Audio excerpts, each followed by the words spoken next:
Hi, this is Lamar, and you're listening to Getting to Third Space with Lamar and Tom.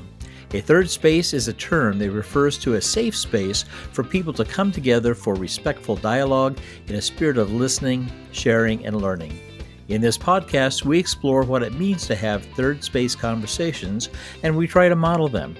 If you like what you hear in this podcast, please be sure to subscribe, share it, and of course, like it. The more people join us, the quicker we get to third space as a society. Now let's get to third space today. Hey, Lamar, how's it going today, man? Oh, it's going really well. How about you, man? Oh, I put on, maybe 0.25 pounds over Thanksgiving since it was such a light fare Thanksgiving for me. Well, I'm not even going to go down that road. Because I made a couple of turkeys this year, which I don't care for turkey, but my family loves it. And I said, okay, I'm going to do turkey this year. And they came out pretty well. And they did a good job of working their way through it. I had my traditional small little piece of turkey, and then I was good. 2 gigantic turkeys. And give me, did you ever eat the turkey neck? Oh, no, you don't eat those things. Oh, I know people that do. Oh, I know. My mother used to. But no, you boil those things down, you get the meat, and you get the broth off of that, and that's where you make your gravy. You're not there, are you? There are so many good reasons not to make turkey for Thanksgiving, and that's just reason number 422. So, but well, man, but otherwise, But we had a good time. Family came over, and I had a brother from Iowa come out and spend his time with us. And, I enjoy, me and making pies, in particular shoe fly pie. I made 4 shoe fly pies. Wow. And I've got one more to make for a friend in Maryland that should be going in the mail here pretty soon. Excellent. Yeah. Excellent. So, in Maryland. Who might that be, right? Who might that be? Well, so I know it's a pie what? I never get to taste, but Well, there's also something that comes along with it. You do usually get a taste, and quite that's a bit, okay. right? My spouse doesn't get to taste that either. So Yeah, okay. My wife makes some of the most amazing what I don't cinnamon know rolls. potato flour cinnamon rolls that are Potato just awesome. Flour. Yeah, I don't think I now realized not potatoes, not even potato flour. Real potatoes are in them. Yeah, they're really good.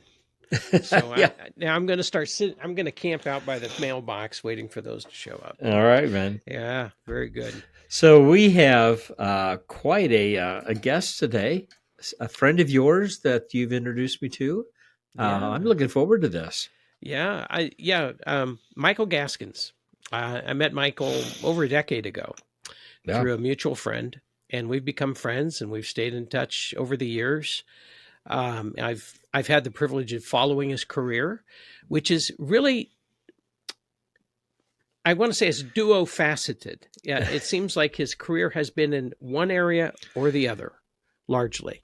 And at first glance, you wouldn't imagine that there was anything to connect the two, but there actually is. He was originally working in film and television production, and he worked with CBS and NBC affiliates. One of those was also affiliated with CNN, and then he became involved in working with prisoners in American prisons through a what he would call a prison ministry, in working with them, and he spent some time doing that, and then felt led back into film and television. So he got an advanced degree. He taught TV and film production and media ethics and some interesting courses like that, and then found himself in Hollywood. And in Hollywood, he started working on reality court TV shows, and actually the most famous one of all, Judy Justice. And so he has worked on that show. He's worked on some of the offshoot shows of that. And what is so cool is that we have a 2-time Emmy-winning producer, Yes, Michael I Gaskins. think that's awesome. I've never known an Emmy-winning producer I or haven't either. an Emmy-winning anything, actually. So, and God knows we will never win an Emmy for this. So, so Well, we're very, not acting, but we're not, maybe we are. we're not acting, but we are not that caliber. But No, wow, I not at mean, all. yeah. But Michael is one of the most um, humble, easy to talk with Yeah. persons I've ever met, and I'm just really pleased to be able to introduce him to you and to our audience today.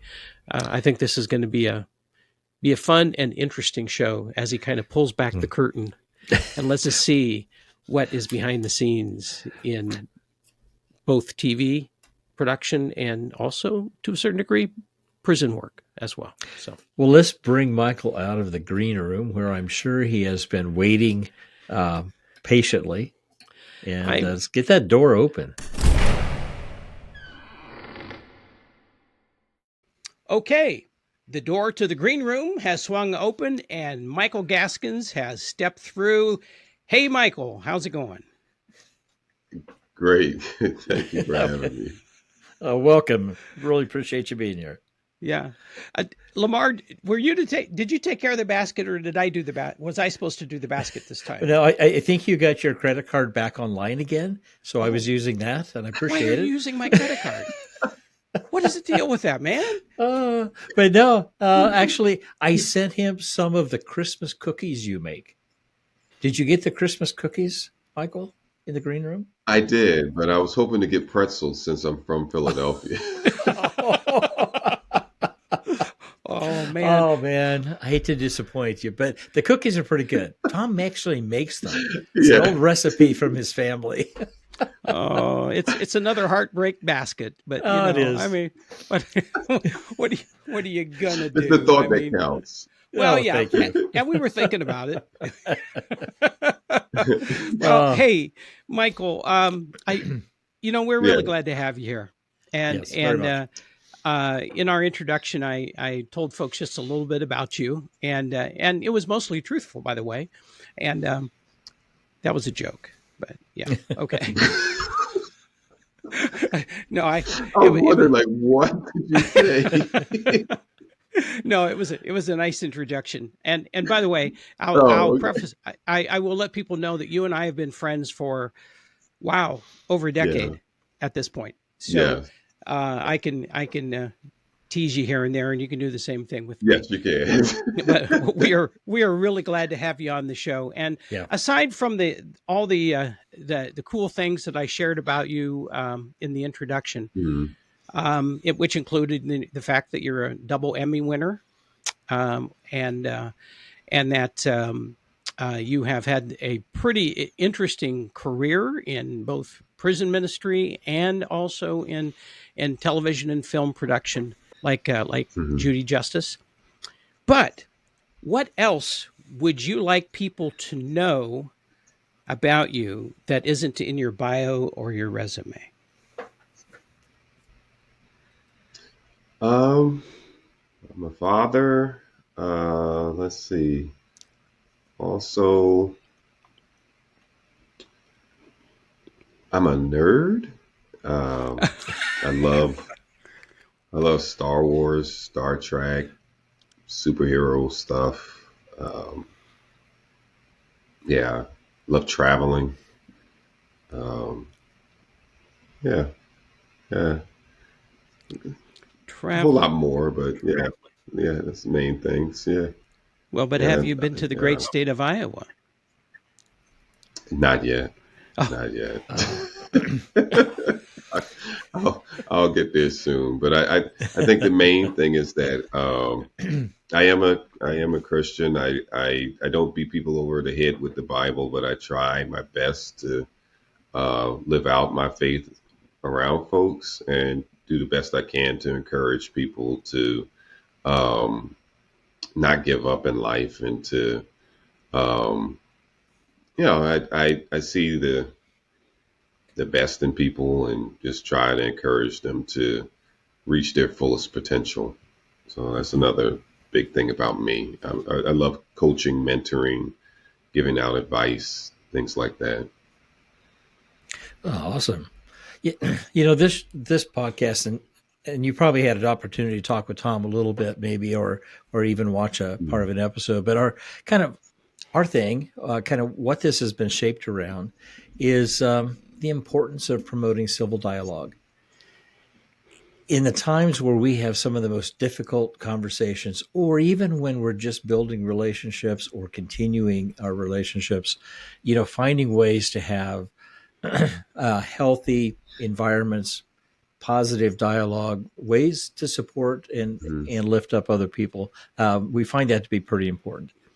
You have, in your resume, you have experienced things that probably neither of us and many of our audience hasn't been part of. Some may have been, but uh, you've been Mhm. involved in prison ministry, uh, and that has a whole different kind of experience and thoughtfulness that goes into that. You've been in television production. You've been an assistant producer on some very major shows, and I even understand you might have been an actor in one of those shows for a brief time. We may not go into that one too far, but but Yeah. yeah, but when you think about the work in those genres and those areas, um, what is it you can tell us about that journey, about civil dialogue, about how you communicate, how you deal with with the people that are in those spaces? Uh, how do Mhm. how does that kind of what does that look like for you? Um, for me, I wanted to believe that we're all the same. We all want the same things, and I've just Hmm. been blessed to have worked in different places, traveled in my life, and it's pretty much true. We all want the same things. We want to be successful. We want to be loved. We care about our families. Doesn't matter if you're, in India, Kenya, or in the U.S. And specifically looking at my career um, and just having these conversations with folks, um, I can just tell that when people are kind of down, or if they're at a point of just trying to figure something out, and just giving them a word of encouragement that that crosses any racial divide. That, hey, I believe that you're talented enough to do this, or go ahead and share an idea that you have. Don't worry, I got your back. If you want to Mm. take a stab at something. Things like that really encourages people to kind of move beyond themselves. And then once you're able to um, win their confidence and to be able to show them that um, you care about them, you're able to have even more deeper conversations about them, because now they know that they matter to you. And that's the main thing we all want. We just want to make sure that we matter to somebody. So that's how I'm able to kind of have those conversations with folks. Hmm. Hmm. Where does that come from you? What's your experience that kind of got to that point, saying, we all just need to be to find relevance, that we matter to people. Kind of, where does that come from in your life? Um, I, I truly believe I was created that way. Okay. My name, Michael, means who is like God, not necessarily God, but who is like God. And I think I have his tremendous attribute to love and understand people. And I really got that even more so on a earthly basis from my mother. My mother is the most caring person I've ever met, aside from her mother, my Mm. grandmother. And uh, I just really deeply, truly care about people. I can't help it. I wish I could be one of those people who and be angry and be resentful and cut people off and so forth. It takes a lot for me to do something like that. And one of the most powerful statements I've ever heard, and it's amazing. I was talking to my team about this because I try to learn things about my team. So I asked them a question of the day, and today's question was a quote or statement that changed their life, type of thing. And one of mine was actually said by a former participant to my ministry, prison ministry. And it was a young man. He's passed on now for a few years. And his name was Brian Foster. And he said at a reentry summit once, he, along with, I think it was three other returning citizens at that time, and that was maybe in 2004 or 2005 or so. And he said, I made a mistake. I'm not a mistake. And it took everything in me not to cry when he said that. And I thought that there are people out there who live their lives in shame, thinking that they're reliving the worst decision of their lives, and they can't break free from the shame of that. And imagine carrying that albatross throughout your life, and that's that motivates me to get people to see themselves differently. So to cycle back to your question, I believe it came from God, of course, first, and then I saw it in action with my grandmother and my mother. Mm-hmm. I want to loop back a little bit to the to where you've spent most of your time in your career, in prison ministry and in television, and also back to Lamar's question about the challenge of having difficult conversations in those spaces. I'm curious, which did you find more challenging when it came to communicating with people, in prison ministry or in the film and TV production work that you've done? Where were the most challenging conversations, in other words? It depends on the topic. Prison, it was more or less talking about change, respecting authority, anger management type of conversations. At times they were met with approval, other times not. Specifically with the juveniles at the time, especially when you're talking about anger management. So that was a difficult conversation. In Hollywood, it was more or less. I would say maybe conversations about God, probably, but not so much. I mean, there are quite a few believers out there. I think the difficult conversations are really happening now about where the industry is headed. And many folks who I worked with are still looking for work. So that was a difficult conversation with folks, telling them that, hey, you need to look at what's happening with this whole AI thing. You really need to look at that.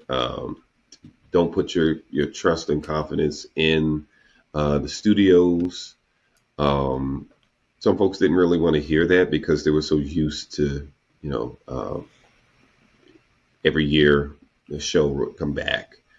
But as projects began leaving California, you could tell people resisted the change to look outside the industry and just, fought tooth and nail to kind of still work in the industry. And most of my friends are still trying to find work. Many of them had to pivot to something totally different from the industry. So I could just see the handwriting on the wall earlier than most folks. and that was a challenging conversation to say, hey, what you went to school for, what you're passionate about, don't lose that passion, but beware that things are changing and you might want to learn how to pivot or do something um, similar, but you may have to leave California as a possibility. So those were difficult conversations with folks in Hollywood. Mm-hmm. Mm-hmm. You talked about jobs going away in Hollywood and Yeah. things moving out of Hollywood, um, and AI is kind of in that mix too. Can you kind of Yeah. dive a little deeper into that and kind of explain what's been happening there? Yeah. So as of I guess this is 2025. I believe it was 2 years ago. We had the actors and the writers strikes, Right. and one of the big uh, sticking points was about the use of AI for the writers, of course, to write the scripts and so forth, and for the actors to use their likenesses. And there are no regulations on AI as of now, Mhm. and I did some acting, as you mentioned, but I did more acting than just the one project, which was a Oh, shock okay. to me. It was kind of like something I wasn't expecting to happen. But as a result, going to casting calls, looking up information on casting calls, you have quite a few um, uh, agencies, companies for commercials. Let's use that as an example, where they will pay you maybe $1,000 for a one-time commercial, but they have rights to your likeness um, in perpetuity. And as a result of that, they can use you for a furniture commercial or a furniture billboard, and then use you for a fast food commercial or fast food billboard, and that's from that one time um, Okay. uh, gig, and that's a major problem. So, but they're getting people to sign on board because at that moment you're desperate, you need money, you got bills, so you're signing that stuff away, and you're not really paying attention and really um, reading the fine print. That's what's been very challenging about the industry as a whole, where folks are not uh, really aware of how dangerous AI is right now in regards to um, what's going on with that, and how producers, studio heads are actually using that as a new workforce. It's probably not too far away where it can be used in an expansive way for editing. Hmm. Um, I remember speaking to one of the editors on Judy Justice, who's done phenomenal work over the years. He mentioned this was in March, that he thought that the editing process for AI is probably a couple years away, but that was in March, and AI is constantly improving, changing, and so forth. So uh, it might be here. So Wow. it's Wow. totally impacted my industry on a great level. And I'm not sure with the next round of talks with the studios for the writers and actors, I'm not sure if they'll be able to delay it any further. So if I'm hearing you right, and I think this Mhm. makes sense, your likeness and your voice is captured in maybe one event that you one job, Yes, and then it's used right, over and over again without you actually being present or getting paid for it. Is that what I'm correct. hearing? Okay, so Yes, as a consumer, if I watch it, let's say an advertisement that you're in, but then I see you in another ad and I hear your voice in another ad, you may not have actually done those ads. It's AI correct. using your likeness and your voice. Wow, Right, we've talked about right. AI quite a So, bit here. Here's a really this is a kind of a stunning example of how it cuts into a person's ability to make a living. Yeah, my yes, and goodness. if you look at actors specifically, let's look at background actors. Well, now you can just have the whole background actors as AI. Let's look at your stars.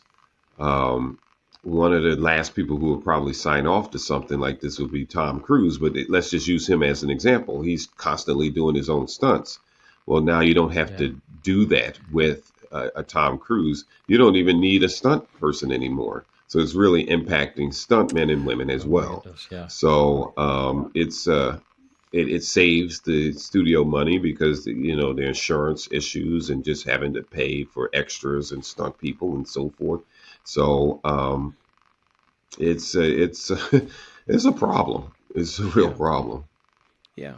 Yeah. But to go a little bit deeper into the whole world of television production, um, so you have been a coordinating producer, a senior associate producer on the Judy Justice courtroom show. You've also worked on Tribunal Justice, um, Judge Steve Harvey too, right? And also Relative Yeah. Justice.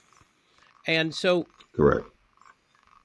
I don't think any of us really understand what a producer does. What are the most important tasks of a producer on shows like this? Yeah. So how I break it down for folks, I've been blessed. I've worked as a producer in television news, in documentaries, and then also television court shows, as you mentioned. With news, didn't ask this, but I'm giving you bonus Yeah. answers here. But in TV news, producers are the ones who put together the show rundown, and that's the order of the news that you get on the air. They assign the stories to writers and so forth, how much time is allotted to each story, how much time the weather and sports people get, things of that nature. So there's a beginning and an end time. So time that you start, time that you end, how many live shots you want within your show and so forth. So the producer decides all of those things. Hmm. For documentaries, you're called upon to do a lot of the research, to set up the interviews, to set up the budgets, to go to museums and work out deals in regards to being able to take pictures or to get people to sign photo releases, things of that nature. Television court shows, you are, uh, depending on the show, Judy's real, so it's tribunal. You get claims from all across the country. So the moment you file a small claim, let's say Lamar, you want to sue Tom, and let's say you go through, I don't know, Maryland or Washington D.C. Let's say it happened there. We would call the plaintiff and make the proposition that, hey, you can have your small claims case heard on our show. Okay. So we went by the California max at that time of 10,000. It's 15,000 now. So Okay. it was a better chance of you getting your money coming on our show than going the traditional courtroom route where Lamar, you could still win, but Tom could still get away with not having to pay you. So with this, we would actually pay you if you win. We also Oh, would I pay see. for your flights, your hotel stay, and you would get an appearance fee for coming on the show. Hmm. So minimally, you would get those things. And if you win, that's an even greater bonus for you. So that's why court TV shows are popular. So the trick is getting people to come on the show to agree to it. So once you get the plaintiff to agree, then you have to reach out to the defendant. Usually the defendant would say, I can't believe they decided they wanted to do something like that. How dare they? And, Right. getting them on board. And, you know, it's real. Um, it's interesting how often the defendants would get upset or, that when they lose, especially if it's really set up in a way where, hey, what you did was really wrong and you are going to lose, because hey, you're not paying anything. You don't have to pay Yeah. anything, and you can counter sue, and we would pay for that too.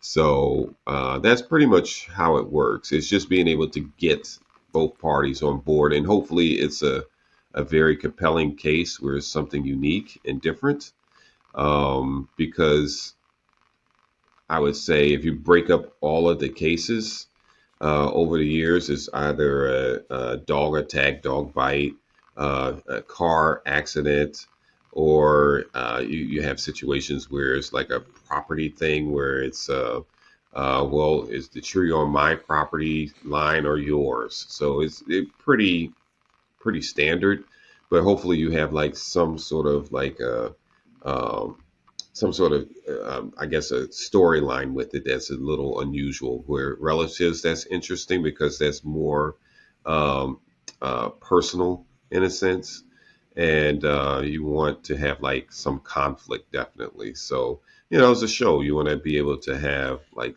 some theatrics. So Sure. that's Well, the producer is responsible for getting the people there and just writing up what the case is all about. So but I yeah. find that really interesting that in the end, nobody actually loses. I, Correct. yeah, Yeah, Everyone but you wins a would think little they bit. would. They did because yeah, because because I mean people, I wow. I mean, I just watched an yeah. episode. I don't know what season it was, but a Yeah. woman agreed to do a woman's hair for $330, and instead, when she was Hmm. done, she charged her 405, and that got pretty heated, you know, Yeah. um, and and I thought, wow. I mean, but so the risk that I mean the cost that you may pay if you're what that I mean the cost to you may be more of a reputational cost if you go on the Correct. show and Yes, come it's back all and pride. I can't believe I got embarrassed like that. yeah, That's yeah, Okay. really it. and you come off as kind of a jerk, it's Yes. So, Yes. yeah. Yeah. Oh wow, that's interesting. so would you call this reality TV, or is this a little different from what is typically thought of as reality TV? Well, courtroom is its own genre. But yeah, it's more or less reality TV. These are Okay. real people. That's why I said depends on the court show. Judy's show is real. All of her shows are real. These are real cases, but there are quite a few judge shows that are fake.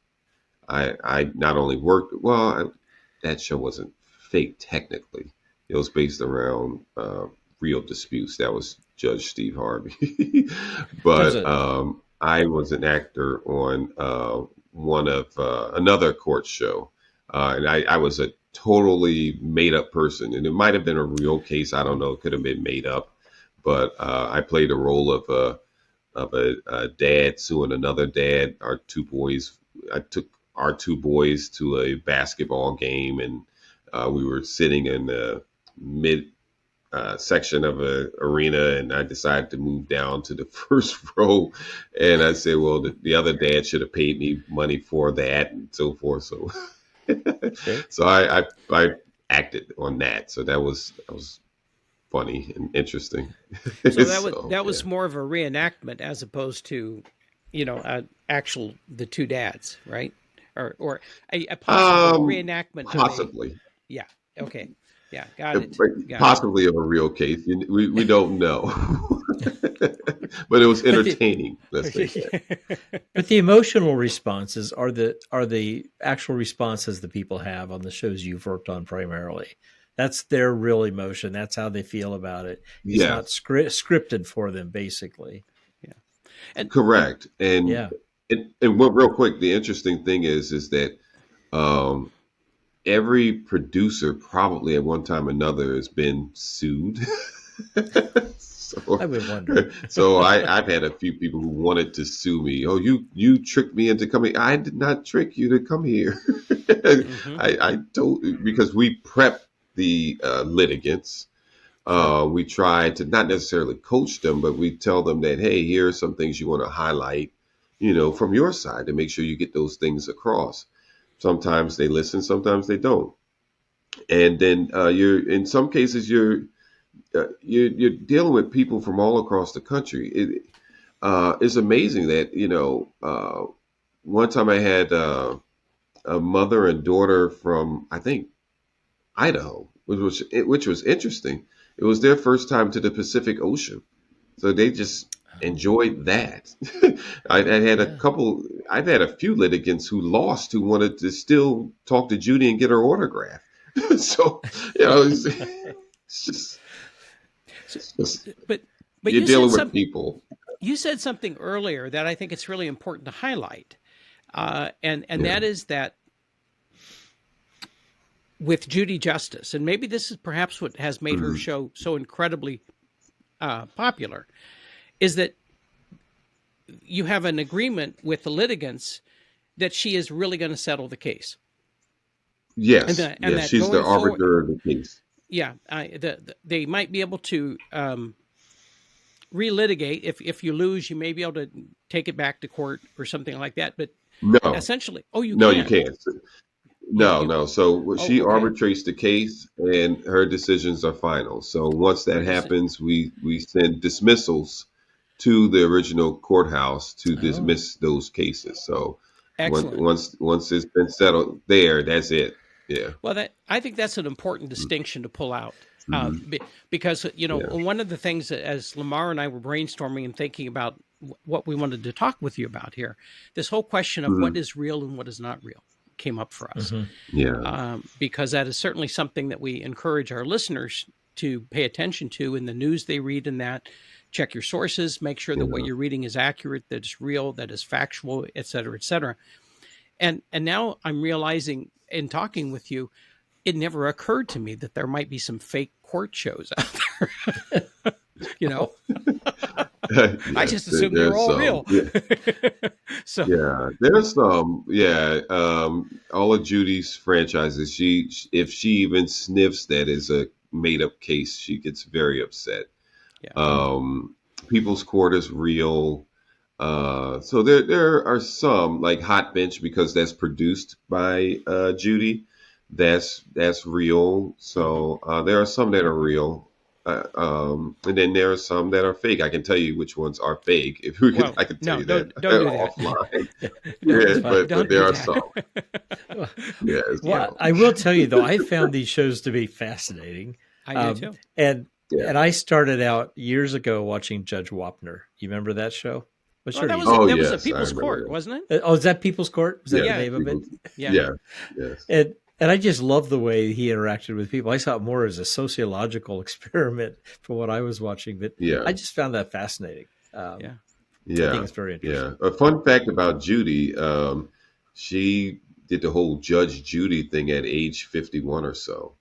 So she was closer to Oh, retiring as a judge than doing this whole TV thing, and it worked out really well for her, to say the oh. least. Yeah. So your role, as you've described it, and bringing people together, do you actually in your role, or is it a team effort, or how does it go? Where you actually make those choices when you see those cases that are there across the country, and have you had contact with those people prior? You say some have gotten upset with you, so how does that conversation happen? Where you try to pull them in, but yet you want to be transparent and clear what the process is? Is that a Yeah. role that you So had? Yeah. yes, I did that with relative justice and Judy justice. Thankfully, with tribunal, I was done with having to have those challenging conversations with Okay. with litigants. I worked with the producers, and I helped um, more or less work with creative production and post production. So I was the pinpoint person for all facets of the show. But I would explain the process to the litigants, and I would also explain to them that I still had to pitch their cases to my supervising producer, who would then also help in the process of crafting the statements. So the statements were one pagers, typically one pagers, no more than a page and a half Mm. of the complaint and the answer, and if there was a countersuit. So that way, it was a little summary for Judy or the judges on tribunal or the judges on hot bench. It was more or less a synopsis of what was going on. So, hey, this is why I'm suing Tom. Um, Tom is answering, "Hey, I did nothing to Lamar. He's out of his mind." And by the way, with the countersuit, I'm going to sue Lamar.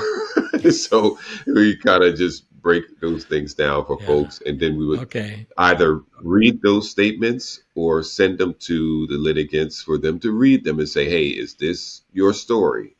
And they would say yes. And then we would send them to Judy or to the judges at tribunal. They would read those statements. And the funny thing is, more often than not, when they were arrived there prior to their cases, we would give them to them and say, "Hey, is this, you're still good with this?" "Yes," and they'll sign off. And then sometimes they'll say, "No, I never said that." So Mm. Well, yeah, so yeah, well, it's interesting as we've been going on in this conversation. At first I yeah, thought, well, wow, that all sounds so easy. Mm. I mean, hey, you're gonna come on TV, you're gonna be compensated, and win or lose, you're gonna be taken care of. I mean, that seems like just an easy thing to offer people. But the more you talk you about get a it, the free more flight to California. you get a free. But the more you talk about it, the more I'm realizing that's not easy. Mm. And and so obviously, you've had some Mhm. really really difficult conversations with people in prison who are trying to rebuild Yeah, their lives and come out and reclaim their citizenship in the world, and in producing reality court TV shows. And even though sometimes we see those shows and we think, well, that's kind of a minor thing for people to get all wound up about. But if you're in that moment, if you're that person, it may be really significant or may be really painful to you. And yeah, sometimes that pain is very, very real for people, as it is for so many people that are sitting in prison today, just hoping to get back out yeah. and reclaim their lives. What was it like for you to talk with people, whether it be on court TV with the court reality TV, or in prison ministry, who are going through some of the most difficult times in their lives? What what Yeah. what was that like for you? It dep- well, with court TV, it was really, it depends on the case. So another popular, I guess, uh, case, genre or whatever you want to call it, it escapes me right now. But we had a lot of dog bites or Mm, dogs attacked, that type of litigation. A lot of that. And some folks lost their dogs. You have pit bulls that would Mhm. like literally mutilate like a chihuahua or something like that, and those owners would be heartbroken, and you would feel bad about that. Sometimes you would see the pictures, and you had to blur the pictures out or whatever the case may be. We had a couple of cases that dealt with children. So at times it would be challenging to have conversations with folks about that stuff, and you just try to just listen and just be there for them, and just try to encourage them through the process by staying and also trying to stay neutral, because you can't show any type of favoritism towards the plaintiff or the defendant. So because um, you are a neutral party.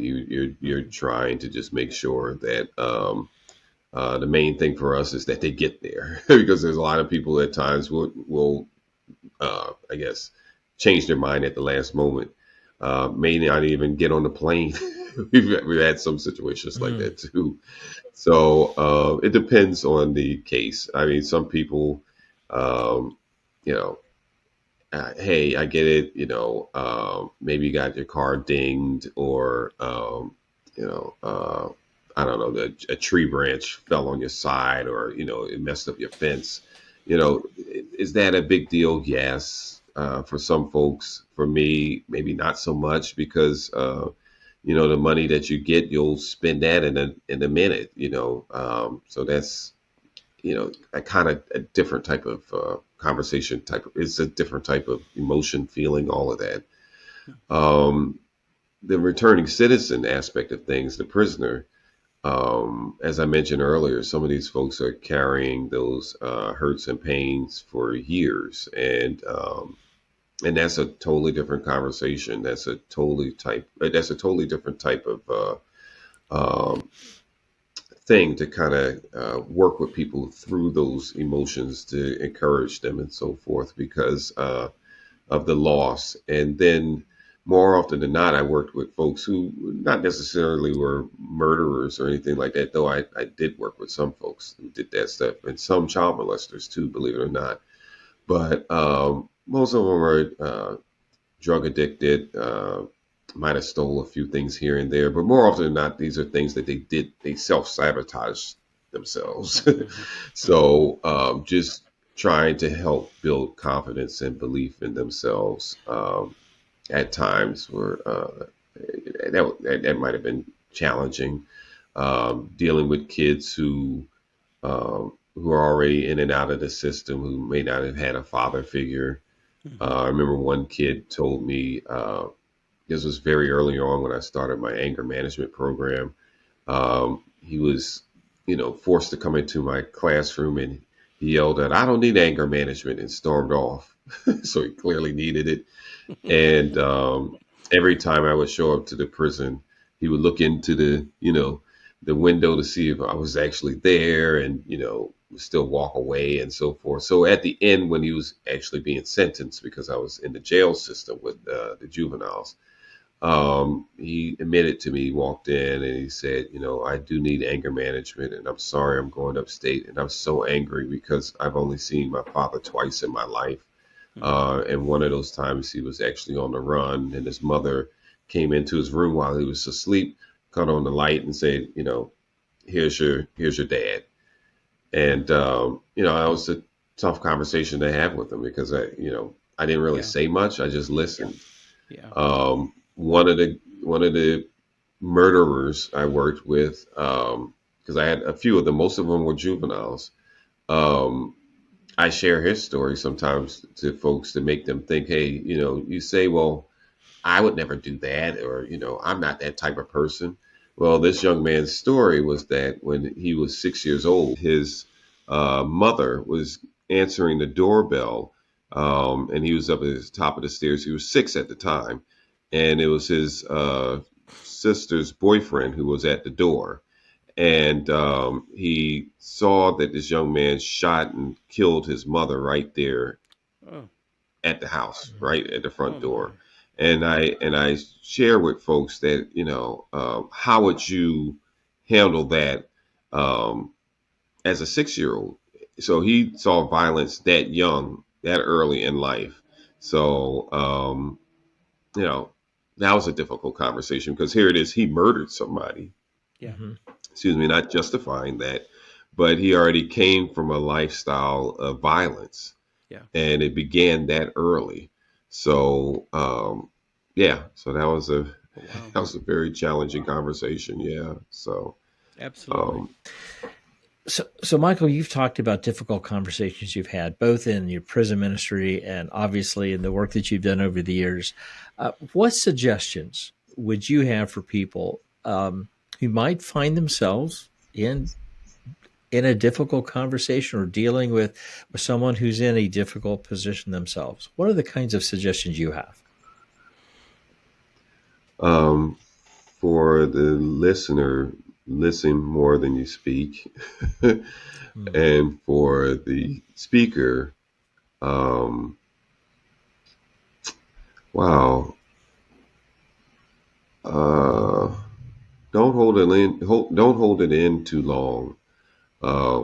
Find someone you can talk to. Um, Seek counseling if necessary. But you got to get that out and have that conversation if you can. And then the receiver really has to listen and try not to listen in a way where you cut the person off eventually, or you have to get your point out there, because I would do that a lot because I used to do that.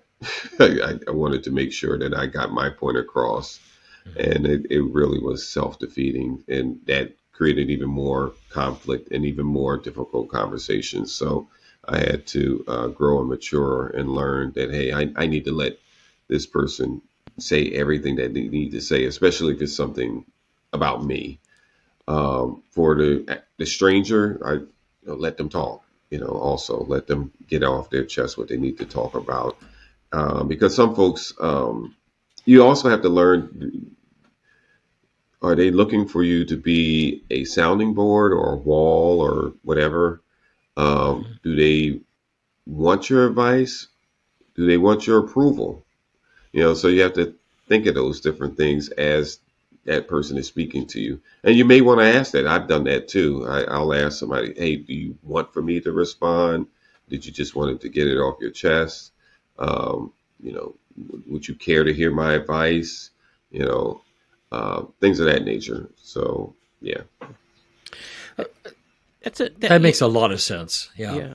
And that's Lamar, that's a really interesting point Michael raised. That I don't think anybody has really raised the issue of, if it, don't sit with it so long that it just bubbles up and then finally comes shooting out of you. If you need to, go and talk to somebody else about it. See a counselor, see a therapist, and, to kind of deal with some of that internal pressure so that it doesn't just, when you finally get the opportunity, that just goes, all over the place. Yeah. And also when you're sitting with somebody from on the other side of this conversation, you don't know what they're looking for. And sometimes just getting that clear, saying, what would you like for me to do? How would you like for me to respond? You're right. Some people are looking for a way to tell someone else what their advice is, and that may not be what's needed. So I think that's really good insight. Yeah. Very, very nice. Well, Michael, we're going to wind this up with 3 hot questions here. All right. So, okay. So we have been, we were really inspired earlier this year to start asking our guests a couple of questions about kindness. And so the first one is, if you can, tell us about an act of kindness that you have received that has made a difference in your life.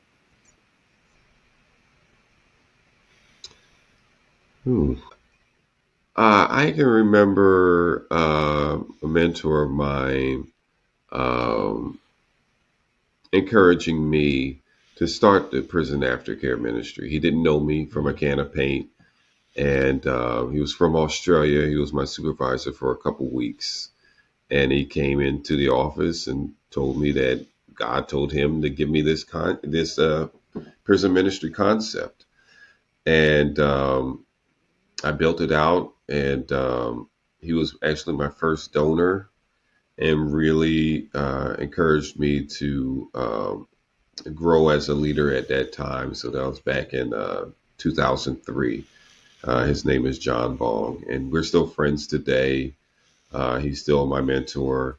So that act of kindness of really giving me something that was a blessing to so many other people is something that I'll never forget. And he actually, not only he spoke into it, he actually gave and supported it as well. So I would say that. Very nice. Very nice. So the other kindness question is, tell us about an act of kindness you've given that you hope will make a difference in someone else's life. This was pretty recent. So Thanksgiving, I went to see one of the young men that was in my ministry back when he was a teenager. Way back in 2007 or so. So I visited him for Thanksgiving on Thanksgiving evening. Interestingly, the early part of that day, I got a text from a friend of his alerting me not to go. He didn't want for me to come there because he wasn't, quote unquote, feeling too well, and just go ahead and spend time with your family. And going back and forth with this friend, she eventually said, "But if I were you, I would go. He could really use the encouragement because he feels really low and feels like no one cares for him." Mm-hmm. So went to the prison. I needed to see him as much as he needed to see me, and it was good. It really encouraged his spirits. Where the fact that I showed up on a holiday to see him, it really boosted his spirits because he was really low at that time because he had been in prison for almost 20 years. So he'll be 35 on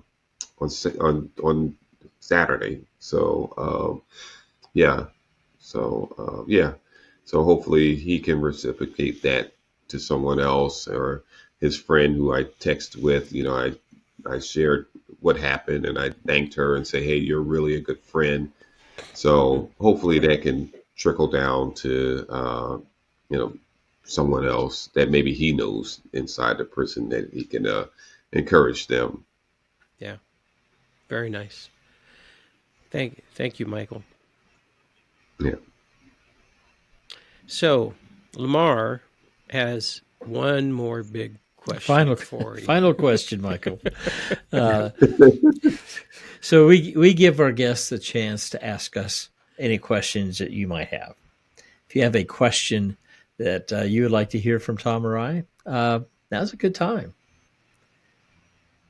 Yeah. How do you two handle difficult conversations? So I'll go first, Tom. I'll Okay. volunteer to go first this time. All right. So, you know, much of my career has been in the field of psychology and doing therapy and that kind of thing, and then also working with college students, and then finally working in human resources at the end. So I had a lot of chances to do difficult conversations. Yeah. And I would say there's kind of two pieces to that. One has come more recently. When I realize, first of all, I have to remember in the conversation, it's not my issue. Usually I'm working with, usually it was with someone else's issue I was working with. And so I had to really be careful not to make it personal for me. But personal in the sense that I was caring for somebody, but not personal in the sense that I was carrying the load of the conversation, whatever it was. That helped me personally be able to do some of that work. However, I think what I have learned recently, and Tom and I have focused so much kind of on this idea of kindness, is there's more to it than just being a sounding board or just being a person who responds. There's this whole, you can call it empathy, you can call it caring, whatever it is, but I think finding ways to even go beyond, just like you did with the Thanksgiving, is for someone to see, you value them. It's not necessarily just a job or a role that you're playing, but it's something you value. So I'm at my age, I'm continuing to learn, better and better ways, and hopefully it's making a difference. But I knew that I had work to do, even after a whole career.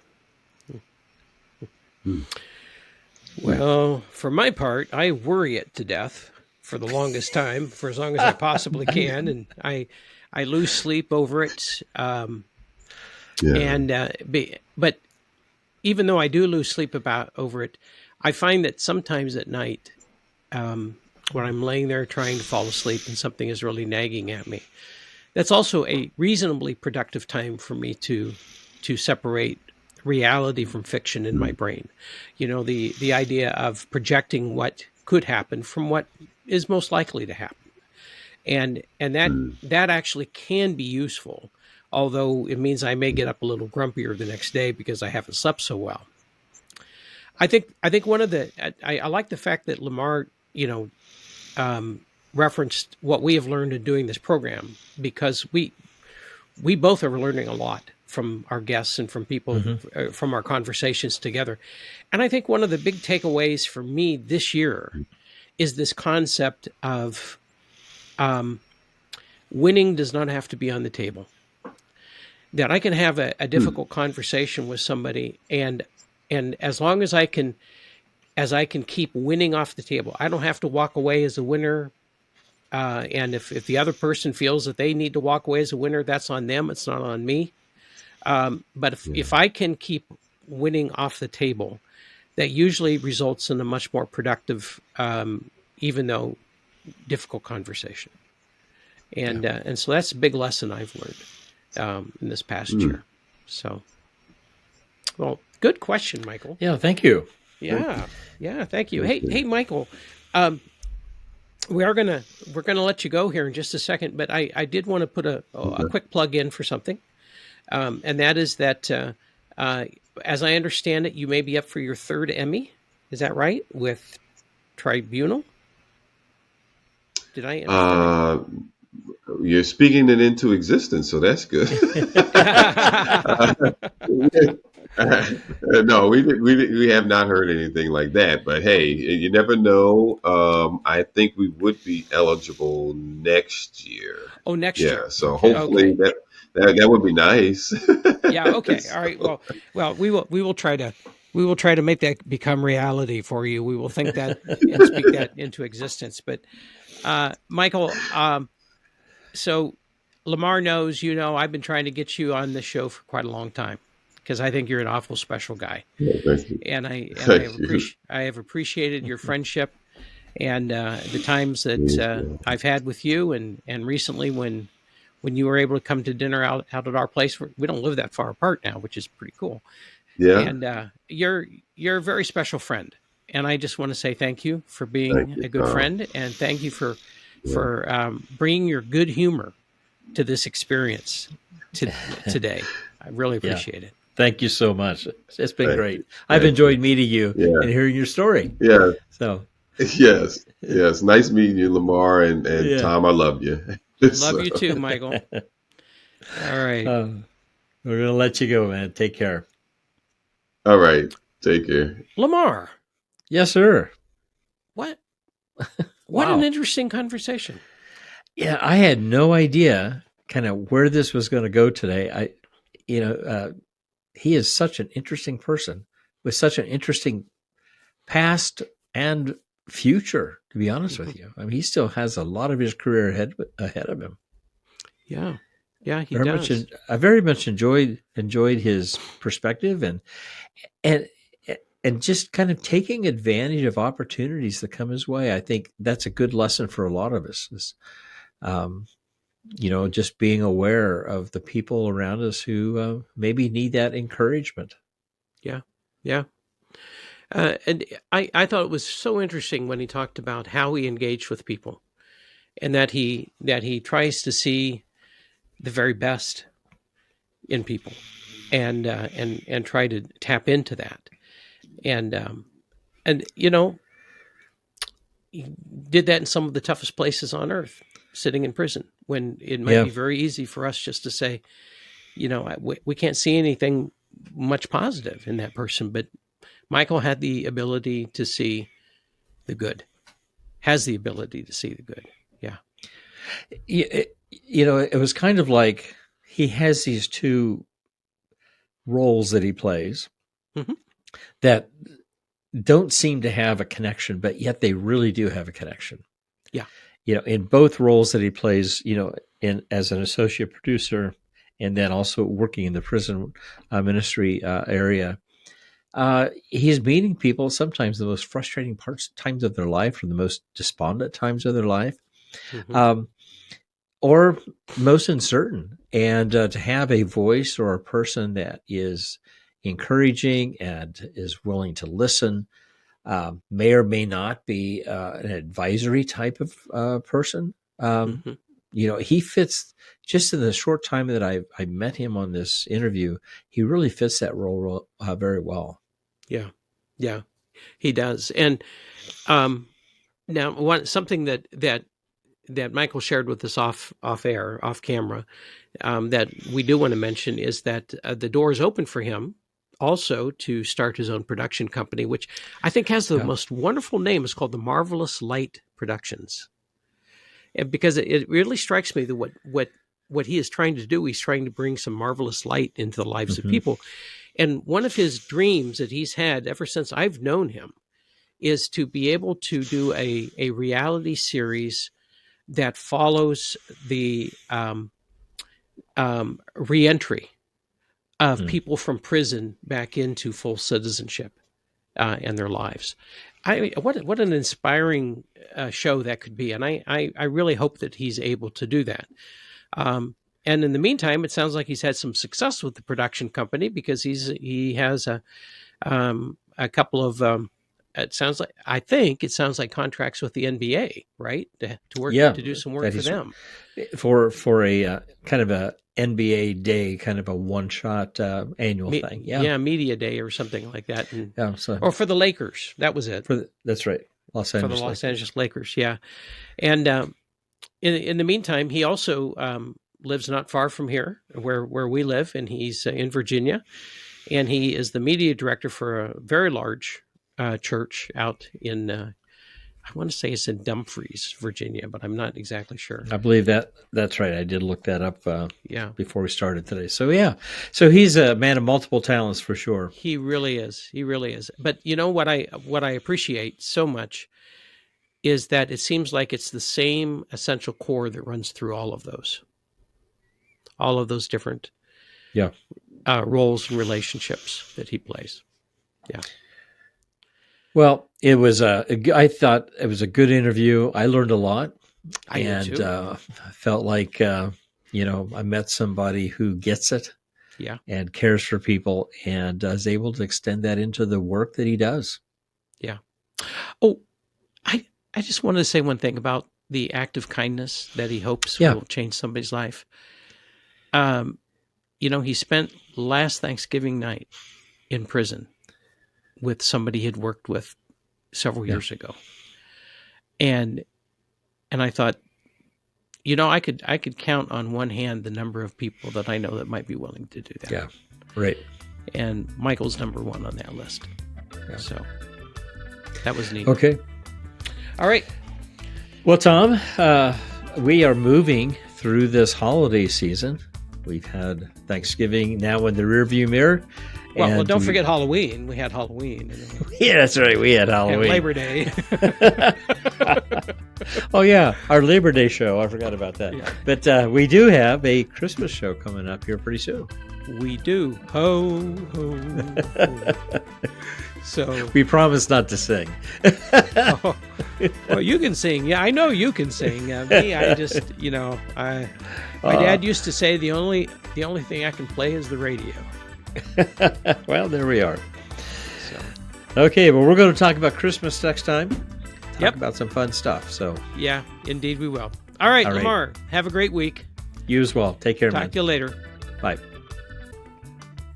Tom here. Thank you for listening to Getting to Third Space with Lamar and Tom. Remember to click on subscribe to get notices about new episodes, and be sure to like and share the podcast as well. Opinions and ideas expressed in this podcast are solely those of Lamar Roth and Tom Klaus, and we'd like to hear your opinions and ideas too. You can leave us a voice message on Spotify, or you can email us at the addresses found in the show notes. Also, in the show notes, you can find links to some of the things we talked about today, so you can check them out yourself. Until next time, keep moving forward toward third space. This podcast was reviewed and approved by Jake and Ebby Dogs Incorporated.